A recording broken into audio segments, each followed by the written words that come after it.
Welcome to MI Magazine Presents Soul, a weekly entertainment show on fashion, arts and culture, mental health, relationships, travel, and food. Our weekly co-hosts are Carla Hill, Dr. Delvina Thomas, and Chef Irie. Now introducing our host, Miss Nicky Gelin. Hello, y'all. Happy Hump Wednesday. Hope you had a great day. Thank you so much for tuning in, and welcome to MIA Magazine Presents So I'm your host. I am Nicky G. Nicky says YOLO. And a quick word from our sponsors. So this show is brought to you by the SWA, Solid Waste Authority of Palm Beach County, and the AARP. It's also brought to you by the African American Black Alzheimer's Disease Initiative at the John P. Hussman Institute of Human Genomics, University of Miami, Miller School of Medicine. If you are someone that is experiencing loss of memory or memory problems, or if you know someone who has those problems, please contact their research team for more information at 877-686-6444. Again, the number is 877-686-6444. Now, we have three special guests tonight. And, the background with our guests is basketball. So I'll be talking to the founder and organizers of the Black Girl Magic Basketball Foundation. And it's going to be a really great topic, a really good conversation. So you don't want to go away. Stay tuned. And now we're going to get the show started. So on to my first co-host. She is our mental health advocate and also the founder of the Brain Love podcast. So Ms. Dr. Delvina, what are we talking about tonight? Hey, Nikki. Are you ready to take the couch? It's Dr. Delvina. As you know, happy hump day, everyone. September is still Suicide Prevention Awareness Month, and September is also self-care month. So let's be diligent about our mental health and wellness. That is why I come on here every Wednesday night, and Nikki, you take the couch with me, which, darn it, I forgot to ask you, are you ready to take the couch? So listen, guys, find something pleasurable that you like to do that helps you to take care of you. We talk about this a lot on this show. We've spoken about it at least 2 or 3 other times during my segment. We have to take care of ourselves so that we can manage our mental health. We have to manage our mental health because our brain controls everything. Everything that we do, that we feel, that we say, how we talk and walk, our emotions, how we manage our day, how we manage the people we work with, how we manage the folks in our families. It's important. When you don't have self-care, when you're not taking care of yourselves, things can happen. Things like sadness, depression, feeling blue, feeling down, feeling anxious, feeling overwhelmed easily, being overwhelmed by stress. Stress is a normal thing that happens. It is normal because there are unusual circumstances on a day-to-day basis, but you want to be able to keep that stress manageable. And one of the ways to keep stress manageable is by taking care of yourself, by having self-care. Self-care is not just going to the hair salon, not going to the nail salon. Those are a part of it too. But, today I did a segment on the Miami-Dade Chamber of Commerce. I interviewed a lady, Nana Abena Kokor Ado. Some of you who follow me on social media may have seen some of the interviews I've done with her. But I interviewed her this afternoon for the Chamber's Health and Wellness Committee segment. We have a segment called Mind, Body, and Soul. And Abena said to dig deep. Dig deep for your self-care. Don't just go and get a pedicure, but dig deep. So that means do something that's more specific, that's more involved for you, that enhances your spirit more than just sitting down and allowing someone to do your nails. So a hobby would be a part of self-care. Going outside and feeling the sunshine. See the sunshine around me? Look at it. Look at the blue sky, the fluffy clouds, the cumulus clouds. That's called being mindful. Being mindful of your situation. So mindfulness is a type of self-care. And so one of the most popular mindful types of things to do are yoga. Yoga is one, as well as meditation. Meditation, if you don't know how to meditate, you can learn. You can pull up YouTube videos to learn how to meditate. You can also work with a mindfulness facilitator. I interviewed a mindful facilitator last week. Her name is Miss Boone Phi. Check out our interview on my Brain Love podcast. It aired Sunday night. Please subscribe to the Brain Love podcast and tune into that interview with Ms. Boone Phi. She explains to you, along with me, what mindfulness really means and what it means to meditate and how to be in a situation and to mentally remove yourself from that situation by what you do for yourself mentally. So guys, think about ways to take care of yourself. This ain't just about taking care of your body, but you got to take care of your brain too. So I'm out here on this golf course. It's still sunny out here. We haven't fallen back yet. Everyone have a great rest of the evening. And remember, brain love. Brain love. We'll see you next week. And now my next co-host, she is always in the know and always doing it for the culture. She's our arts and culture connoisseur, the beautiful Miss Carla Hill. So what are we talking about tonight?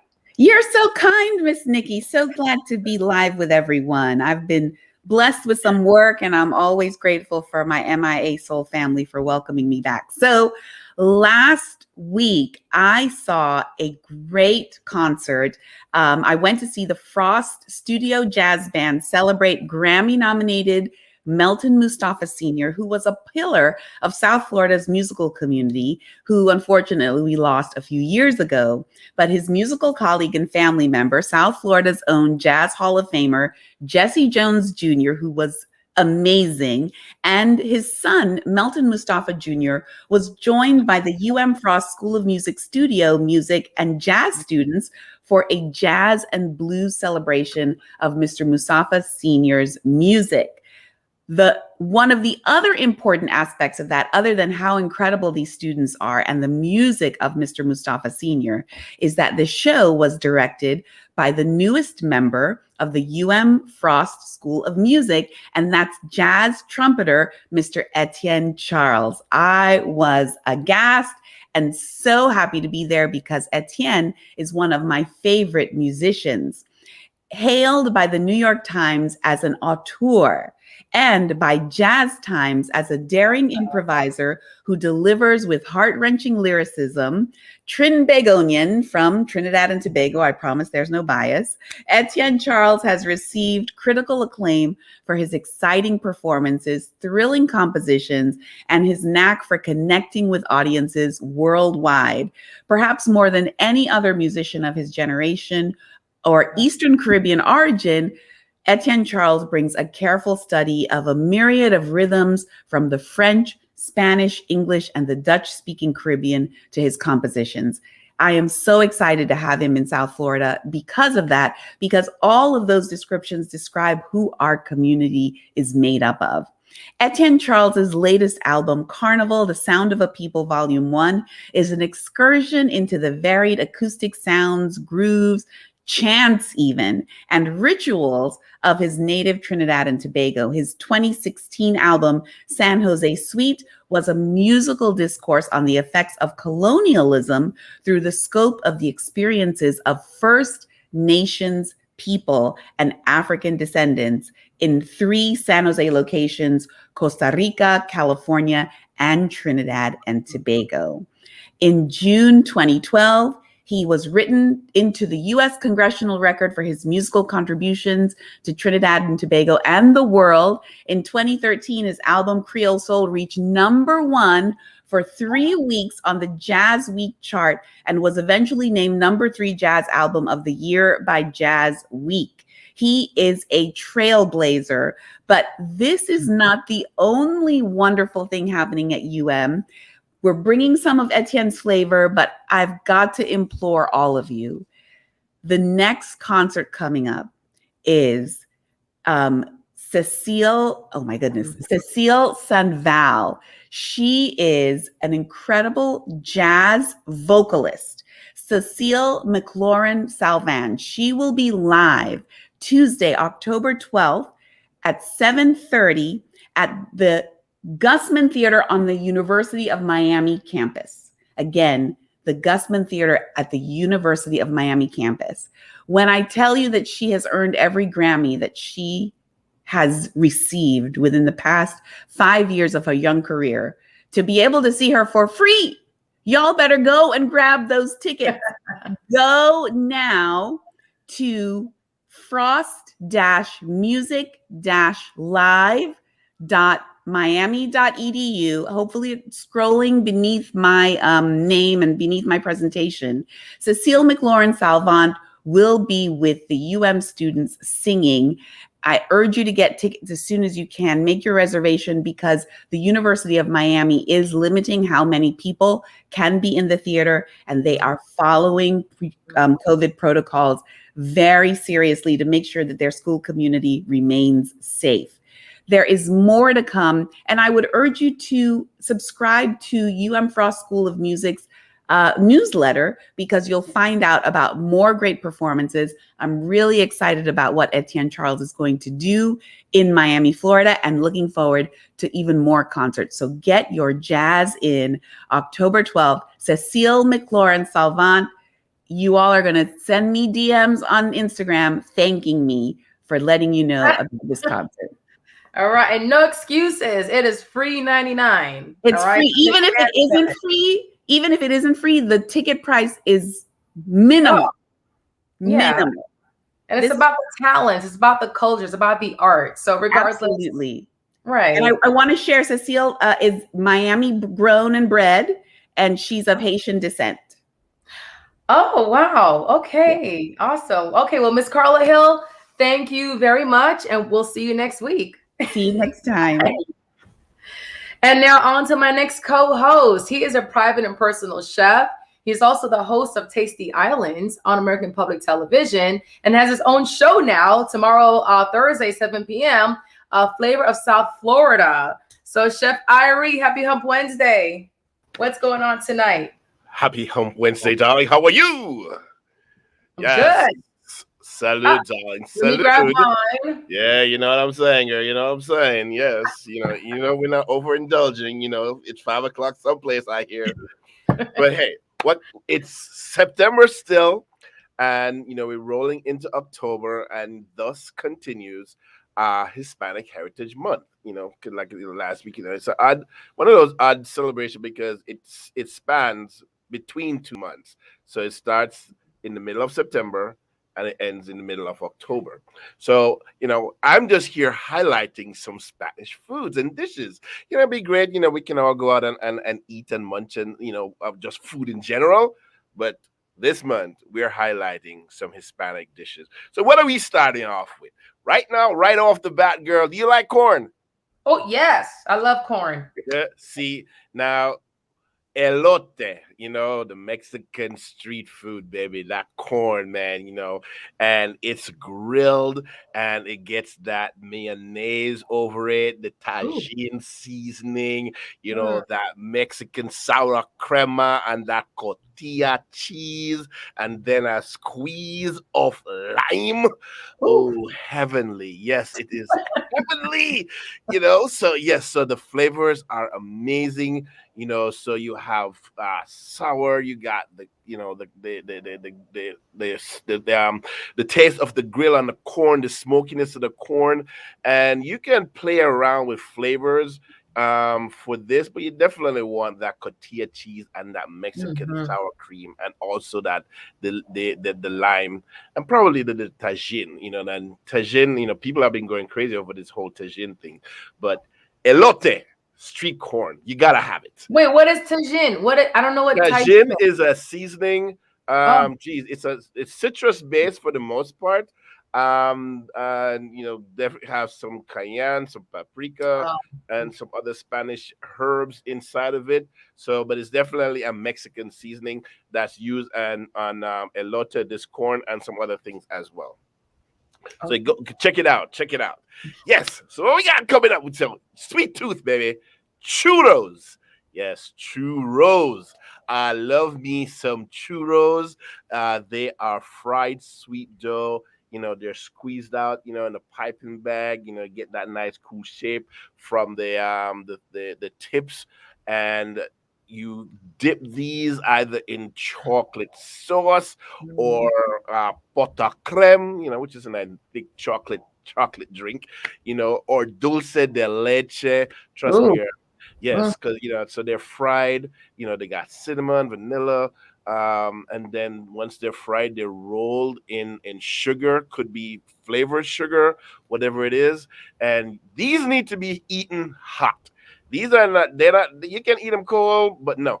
As soon as they're fried, you need to be eating these stuff right here. These bad, they don't taste good any other way but hot and crispy. Yes, churros. You gotta have you some churros. Yes. What else we got? We got tres leches. Yes. So I'm sure you've heard of this tres leches, girl. Ooh. And yeah, we're not talking two leches, we're not talking one leches, we're talking three leches. So this is a sponge cake for the most part. That's make your sponge cake, and then you poke holes in the top of the sponge cake, and you make a milk liquid, with condensed milk, heavy cream, and evaporated milk. You mix whisk this stuff together, pull it in the refrigerator to chill. Once the cake is baked and it's cooled down, then you pour in increments this wonderful milky sweetened sauce over the top of the cake. Let it absorb. Then you pour some more, and then it absorb, and you pour some more. So it's basically a sweetened milk cake. Oh my God, it's insane. So so you don't have to eat this all the time, but just eat a little bit, and you can flavor this with coconut. You can flavor this with cinnamon. You can flavor this, anyhow you want. In terms of the cake and the cream itself. Tres leches, baby. Have you some for dessert tomorrow or this weekend? All right, what we got? We got flan. Yes. This is one of the dishes, I love me some flan. And it's one of the first desserts I remember growing up learning how to make, just because I was interested in food. I know it was a Spanish dish at the time, and I was probably like about, I don't know, 7 or 8, and I made me some flan, girl. And Okay. the first time it didn't come out good, but yeah. Okay, what am I saying? Yes, but you make you some flan, eggs, flour, condensed milk, vanilla. Oh my God. And the Spanish version definitely, has you some caramelized sugar on the Wow. bottom. Yeah, some caramel. So when you finish that flan and you flip it upside down and like, it is so good. Oh my gosh. Yes, you gotta have you some flan, man. You gotta have you some flan. All right. Back to some street food. Arepas. Yes, so these are unleavened cornmeal cakes. All right. And typically how you see them served, when you go to the malls and stuff like that, they'll make their arepas and then they'll put cheese in between them, put them on the griddle, and people like cheese in between.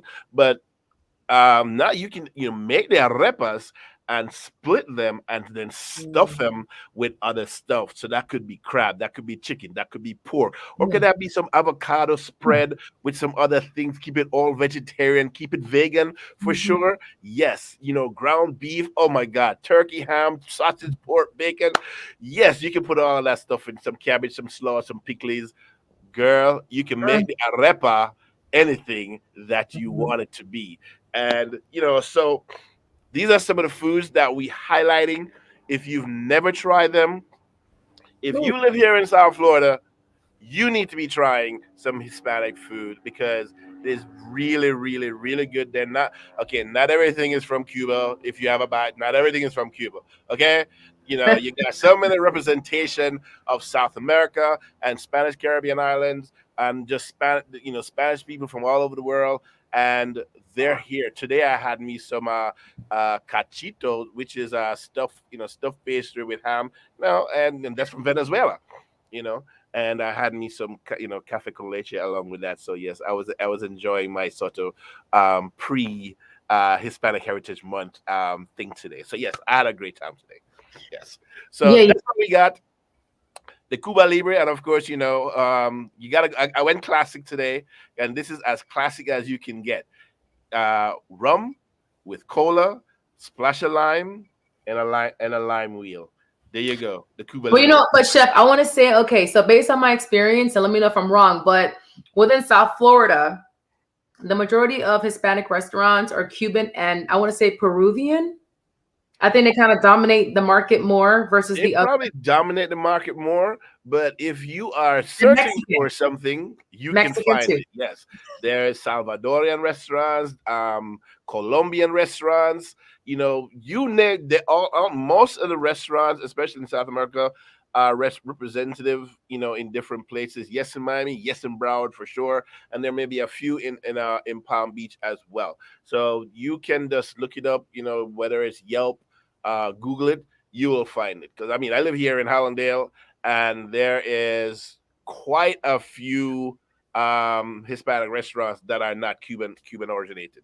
Right. Okay. Well, all right. Well, Chef, thank you so much. And your show is tomorrow at 7 p.m. Yes, Flavor South Florida, and I hear we're going down to the House of Mac, baby. Cheesy.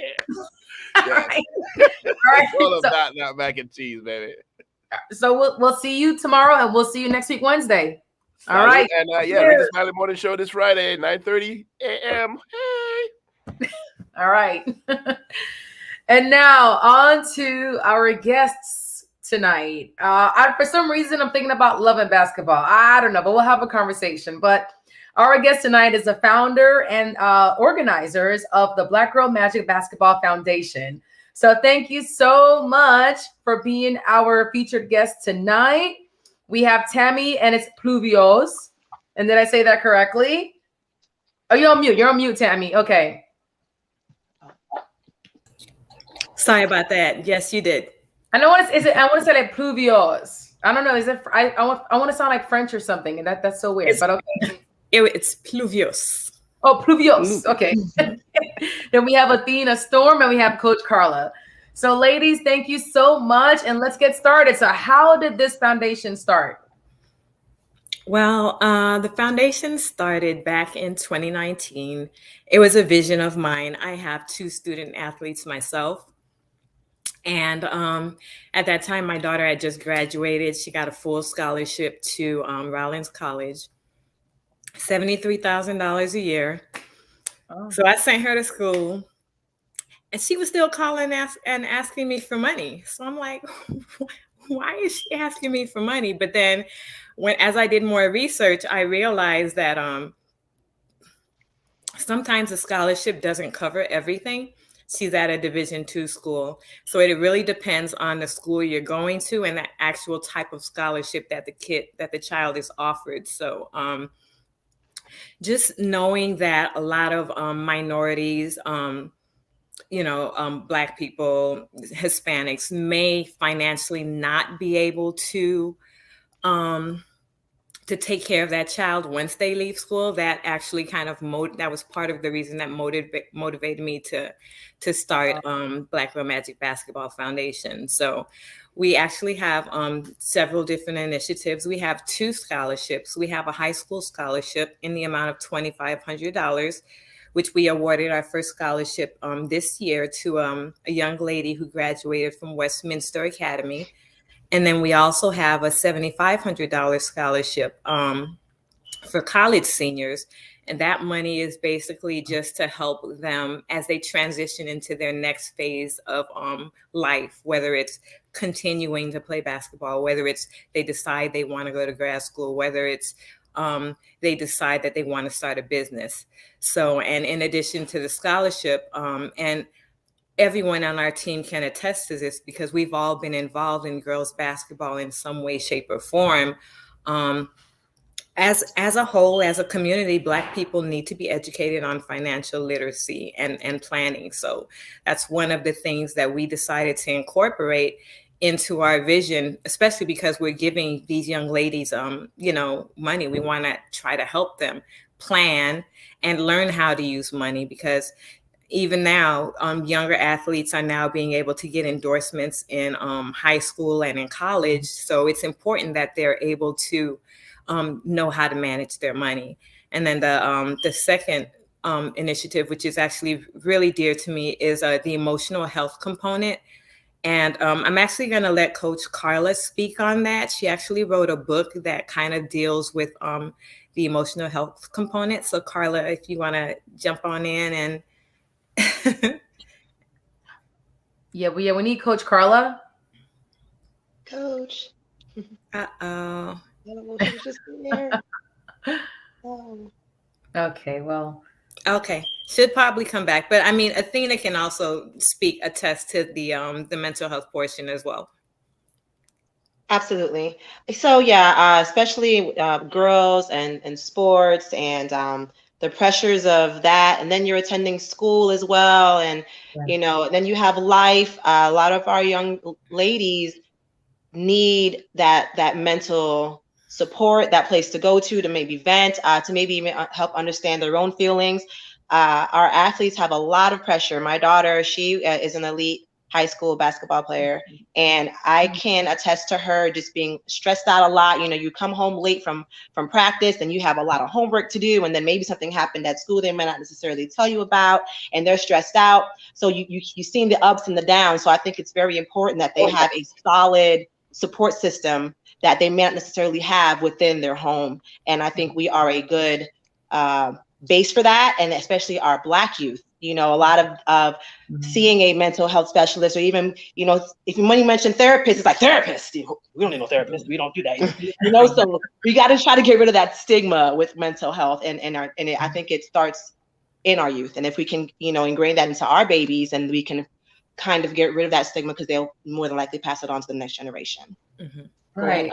And Coach Carla popped back in. So we were talking about the mental health aspect of the foundation and helping, you know, these young women. So anything you want to add to that? No, I'm a full believer in mental health and the importance of helping our youth, and especially our young athletes, our student athletes, just be able to deal with it all. And especially with COVID, it has really changed our student athletes and our youth and overall with their isolation and trying to get back into society and socializing. So I believe mental health is so important to us being able to help them grow. Yeah, and speaking about like the pandemic, like I know last year, like everything shut down, like campuses, everything was e-learning, and going back physically on campus started this year. So I guess they have to kind of reacclimate. And they did. If you're a senior in high school or a freshman in college, it's like new, because they weren't on campus last year. So you know, it's a whole new thing for them. So we call we said we have two sets of freshmen. We have the 9th graders who are literally freshmen, and then we have the 10th graders who are second year freshmen because they weren't on campus, or they didn't get really acclimated to the whole high school community. So yeah, we have two sets of freshmen. It's like new to them, and it could be stressful. Yeah. So what are your roles within the foundation? So I'm the CEO and founder. I do a lot of the administrative work, and like I said, it's just this has been a baby of mine, and I just felt like we needed a platform to uplift and encourage our athletes, because they work hard and they're not always recognized. So you know, my job is just to kind of keep everything going. Good. I'll jump in. I am the director of social media and merchandising. So the flyers that you know you see our Instagram, our Facebook, our Twitter. I'm behind that, and I also assist in bringing some of our visions to life via merchandise. I love that. I love that shirt. I love that shirt. Respect the magic. And isn't it hashtag respect the magic? I saw that on the magic. That's right. Yeah. And Coach Carla, what about you? I am the consultant, the basketball consultant, I would say. I'm the basketball piece behind it. As, you know, actually being in the basketball community as a coach, being a former player. So I kind of give that insight to the basketball community. Okay, so you're on site, you're on social, and you're overseeing everything, like in a nutshell. Okay, gotcha. Okay, There are a couple other members of our team that are not here. We also have our vice president, Dina Treville. She actually had surgery today, so she's incapacitated, but she helps tremendously as well in the administrative aspects and just coming up with different ideas, because she's actually a director at the University of Miami for community and outreach. So it actually, this position was actually perfect for her, since she knows how to deal with nonprofit organizations and how to help run them. And this is all new to me. We also have a young lady named Tamara Battles. She's our strategic director of strategic planning. So she kind of helps me when I'm about to have a nervous breakdown. She helps me keep we saw. Right. I know. And then we have some volunteers and some assistants that help as well. But for the most part, that's our core team. Okay, so about like 8, maybe 7, 8 roughly. About seven. Okay, no, that's awesome. So let's so it's 2021, and there's been a lot of talks about sexism in the sports community. Does that still exist? Do you see that it's changed, or more improvement is needed? Like, what's your stance on sports and sexism when it comes to women, especially Black women? Can I say one thing? Go ahead, Athena. March Madness 2021. That's all I'm gonna say. Go ahead. Take it away. Oh, yes. I remember what happened. Okay. Take it away, Tam. The Olympics as well. Go ahead. Yes. Yeah, Yep. I mean, there's definitely a lot of sexism. I mean, obviously, we can see the disparities in the salary between women professional players and male professional players. But I also feel, ingrained within that, there is also just not enough recognition given to the 80 to 85% of women that represent the WNBA and professional basketball. So that's a huge problem that I feel as Black women and Black athletes, we've been trying to overcome for a very, very long time. And again, this is a way we can, help use our platform to try and to highlight WNBA players, or even if you're not in the WNBA, professional players that play overseas, even anyone who is just involved in the sport or trying to help and uplift our student athletes in that way. So, no, definitely. Mm-hmm. Anybody else want to add anything to that, or? I know Carla does. I mean, I could go. You're right there on the sidelines. I mean, you see. I don't know. I could talk all night about this topic, about the disparity and how women are treated versus how the men are treated, and it needs to change. I mean, we have to do better for our women. We have to understand that women matter. If I put a hashtag out there, women matter. Yeah. We women matter. Hashtag women matters. Okay. Yeah. So I would like to see a difference. Yeah. Absolutely. It's kind of sad because it's 2021 and it's right. So there's been no improvement. It's still kind of flat. We are taking baby steps. We have yet to go into a full-blown walk. We're still being told what to wear, how we can do things, even down to what we can do with our bodies. And it's, and I believe when everybody gets into the conversation, men included, then that word equality will be properly applied to us as women. We need. Well, you got to give credit to our male superiors like LeBron James, who actually spoke up. He spoke up on behalf of the women.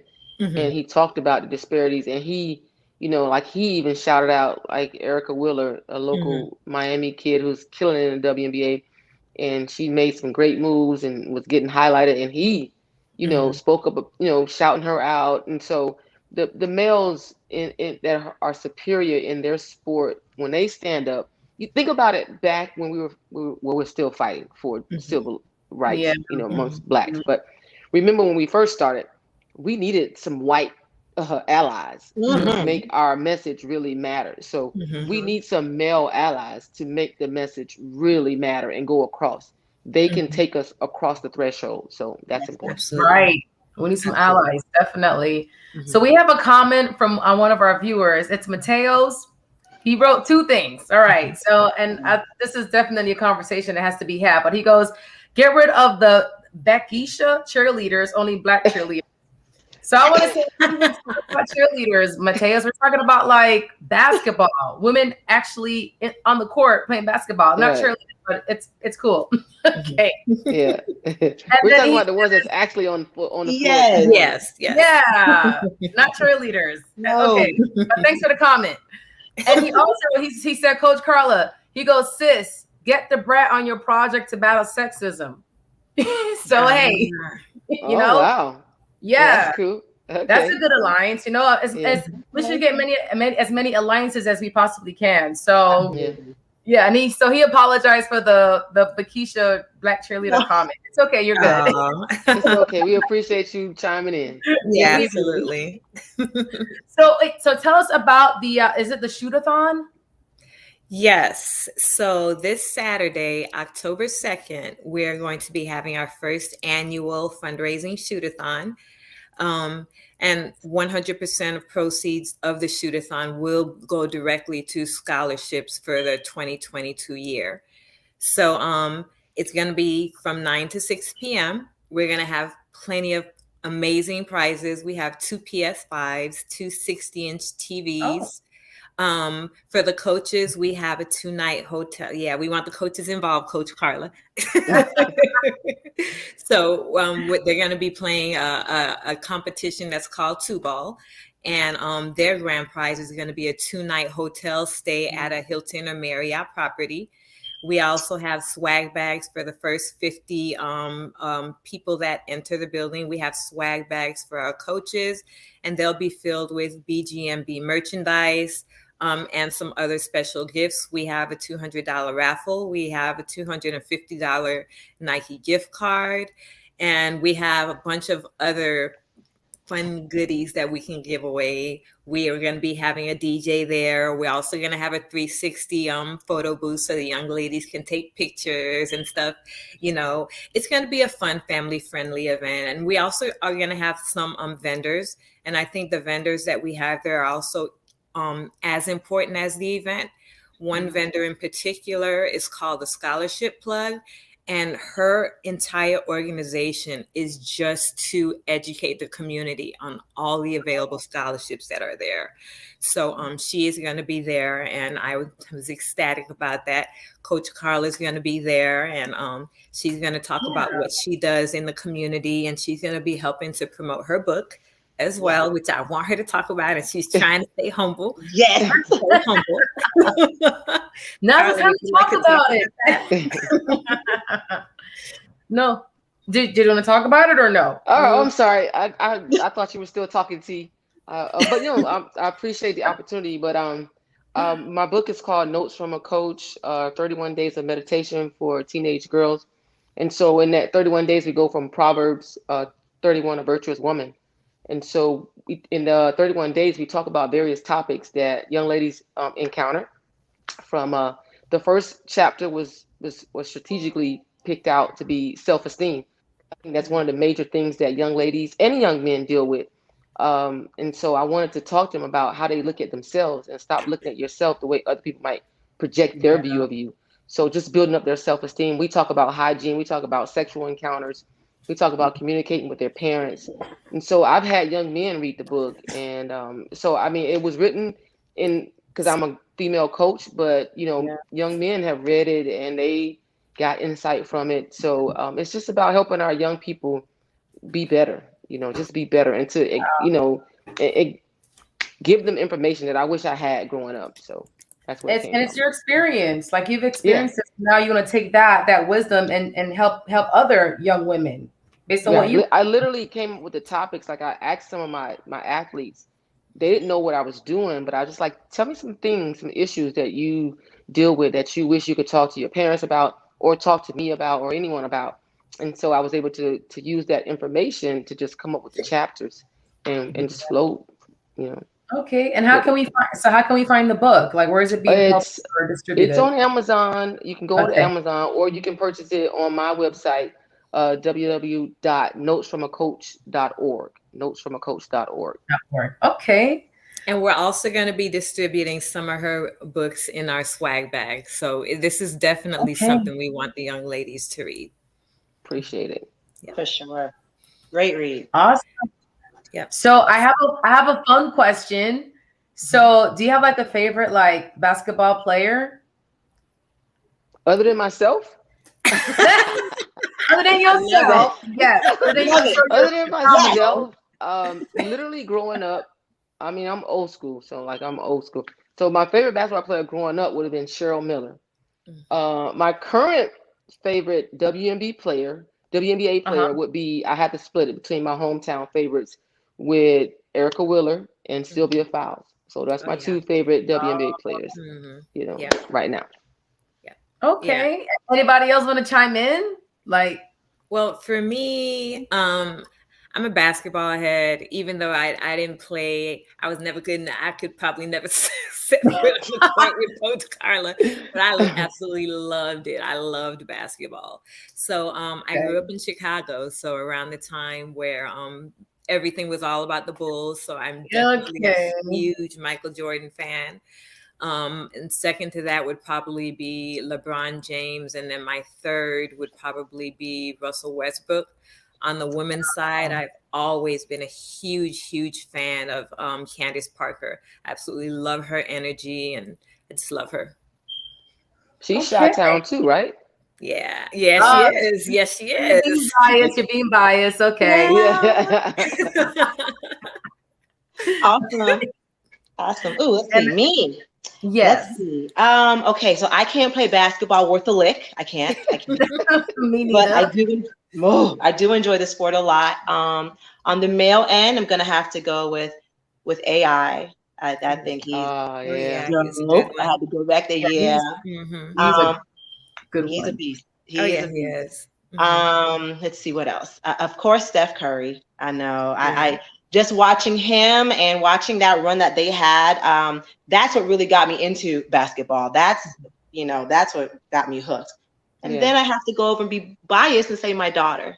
She really got me into this whole world, kind of forced me to pay attention and wow, you guys, you're truly amazing, and of course, oh my gosh, why is her name eluding me? I know who you want to say. Sylvia Fowles. Sylvia Fowles.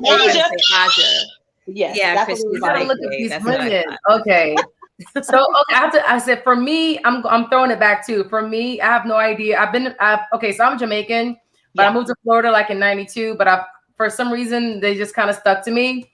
But Tim Duncan and Tony Parker, I don't know. Like I just keep going back to them, like And of course Lisa Leslie, because she's like the face that I'm familiar with the WNBA. So definitely her face stands out to me. She's definitely like an advocate for women in basketball, so she stands out to me, like So and she was basketball magic early, like she had the whole modeling thing going on. Yeah. Well, so what would you tell your younger selves, and how old would you be? Who wants to go first?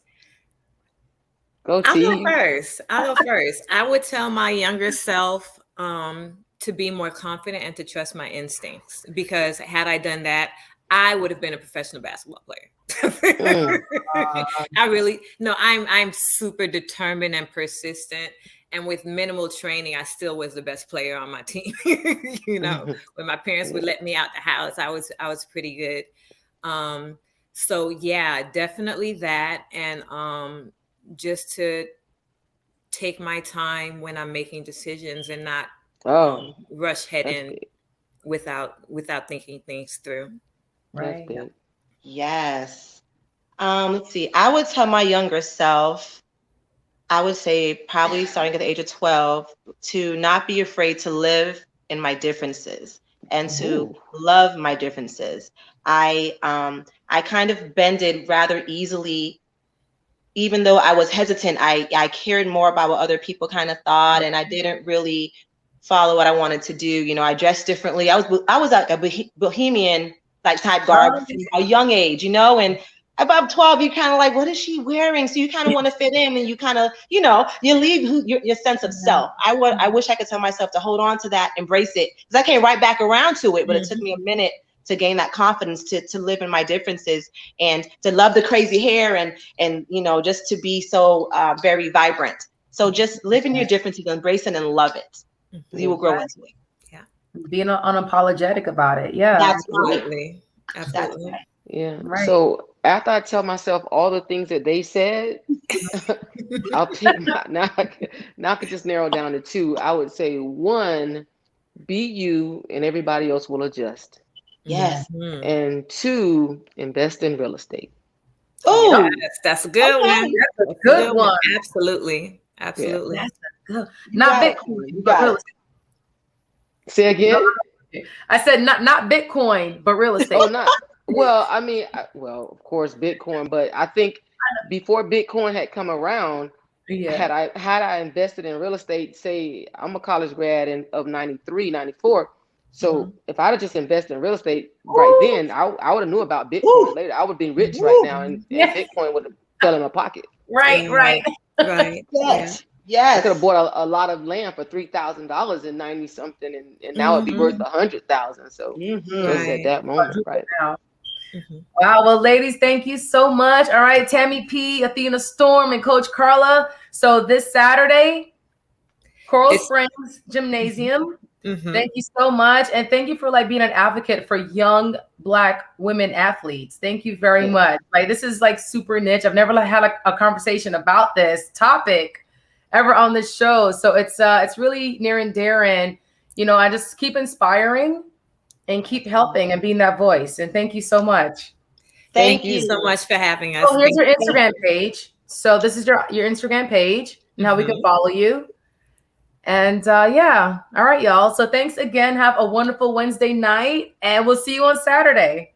Thank you. Thank you so much. Thank you. Wonderful evening. Celebrate.